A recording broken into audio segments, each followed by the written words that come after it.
Y para terminar, pues son 20 minutos, bueno, no sé si... que me quedan 10, ¿no? Pero bueno. Voy a hacer referencia a una obra que me parece que va a ser una obra imprescindible cuando se publique, y parece que se va a publicar... Sí, bueno, ya. No, pero... Bueno, parece que se va a publicar en septiembre, en otoño. Digo en otoño porque a lo mejor digo septiembre y sale en octubre, entonces es preferible decir en septiembre, en otoño. Posiblemente septiembre, posiblemente octubre. Esto que aparece aquí son las primeras pruebas de imprenta del libro, y el libro se llama El dardo en la academia. Este libro es muy importante desde mi punto de vista. Tiene un subtítulo que es Esencia y vigencia de las academias de la lengua española. Las compiladoras son Silvia Senz y Montserrat Alberte. La editorial es una editorial pequeña de Barcelona, que es la editorial Melusina, una editorial muy pequeña. Y en este libro, por primera vez, se hace un análisis ideológico detenido de la actividad académica, que claramente excede con mucho lo puramente gramatical, lo puramente lexicográfico, lo puramente ortográfico, y se adentra dentro de una ideología que la propia academia denomina panhispánica y cuyo fundamento socioeconómico es el que he intentado caracterizar en la diapositiva anterior. En esa diapositiva he intentado caracterizar esa ideología y cuál es su fundamento económico y social.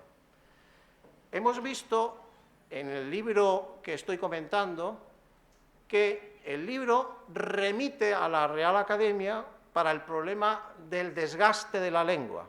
La lengua, por lo visto, se desgasta y la academia es la encargada de reparar esos desgastes. Recordad el famoso lema de la academia, que es no limpia, fija y da esplendor, lo han cambiado. Ahora es unifica, limpia y fija. Ahora lo han cambiado. Lo digo porque precisamente mi contribución a este trabajo empieza así. Y ahora les voy a enseñar para que vean lo que abarca este libro, porque yo lo hago fundamentalmente porque creo sinceramente que esta obra va a ser un hito en la bibliografía hispánica sobre la cuestión de la planificación lingüística, de la actividad de las academias y sobre la ideología que hay detrás de esa actividad y que es mucho más compleja y es mucho más fuerte de lo que a primera vista parece.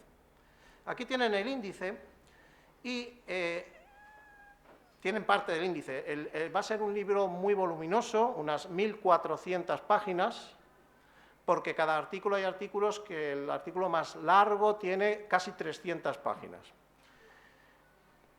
Un primer artículo está dedicado a la historia crítica y rosa de la Real Academia Española. A pesar del título, esto de rosa hace referencia a un aspecto importante, que es la política de nombramiento de académicos. ¿Cuáles son los fundamentos de esa política, si la hay? ¿En qué consiste esa política?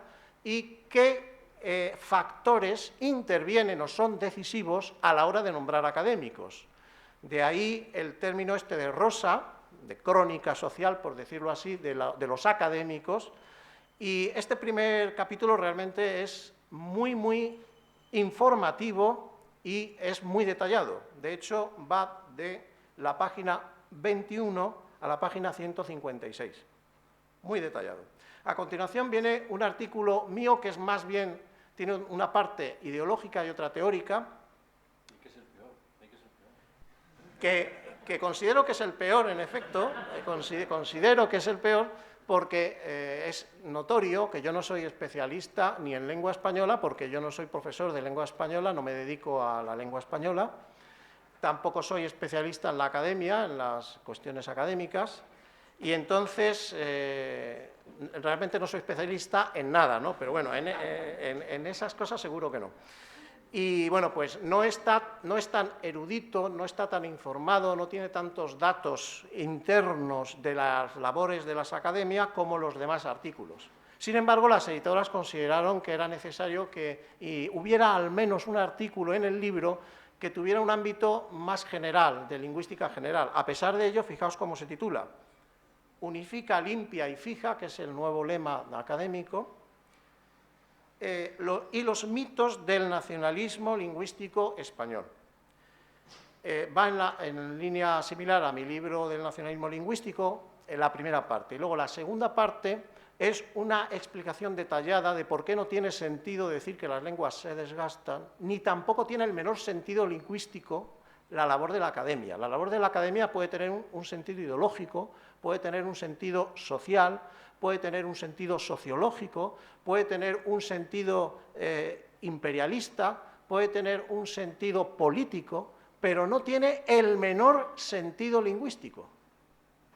Esto es lo que intento demostrar en la segunda parte del artículo, utilizando las herramientas de la lingüística moderna y siempre en un nivel elemental divulgativo, que es lo que me pidieron las editoras, que estuviera siempre en un nivel tal que cualquier persona, aunque no fuera especialista en lingüística, pudiera entenderlo.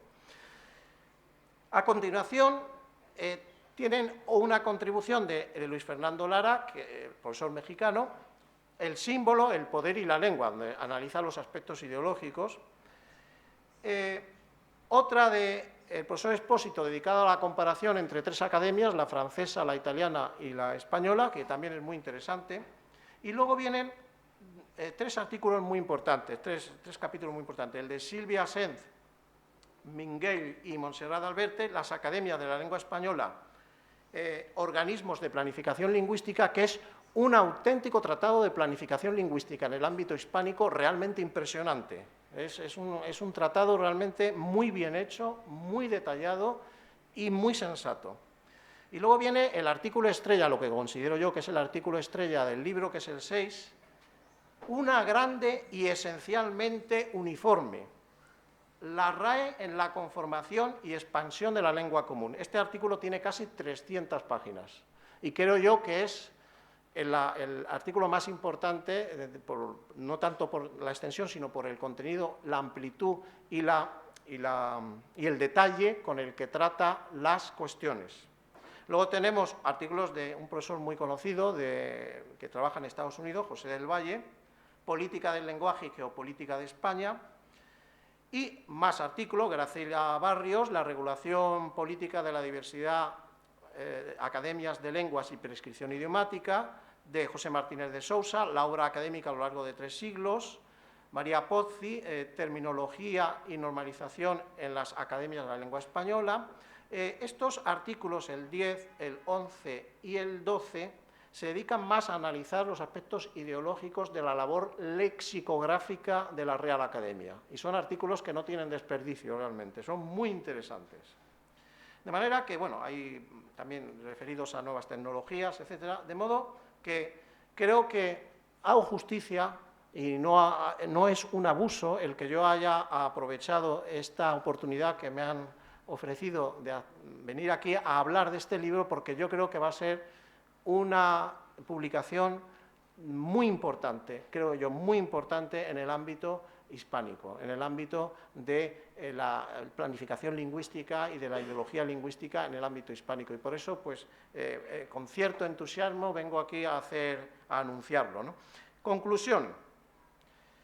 Bueno, pues hay dos conclusiones, se pueden, supongo, extraer más, pero yo quiero insistir en dos, y es la insistente utilización de criterios de mercado en los ámbitos culturales, y esta utilización en ámbitos culturales lleva a una subordinación de la cultura humana a los intereses particulares del imperialismo, de la globalización capitalista. Esa sería un primer titular, demasiado largo para titular, pero bueno, un primer enunciado de una de las ideas que yo he utilizado para confeccionar esta exposición.